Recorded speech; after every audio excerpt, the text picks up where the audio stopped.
Install Android 9.0 Pie on Xiaomi Mi Mix 3 5G via Pixel Experience ROM. Please check the description for important notes and all the download links. First download ROM and GApps packages, then transfer the downloaded files to the phone storage, link is in the description below. Step 2. Boot your device into TWRP recovery. Once in TWRP, click on Wipe, Advanced Wipe, and select the check boxes, as shown in the image, excluding internal storage. Step 4. Swipe the button to wipe the device. Step 5. Go back to the recovery main screen, and tap on the Install button.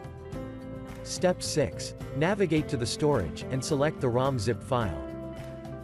Step 7. Finally, swipe the button on the screen, to install ROM file. Step 8. Flash the GApps zip package, in the same manner. Step 9. After GApps flashing completes, select Wipe Cache and Dalvik from bottom left side of screen, and swipe to wipe. Step 10. When the flashing process is complete, hit Reboot System.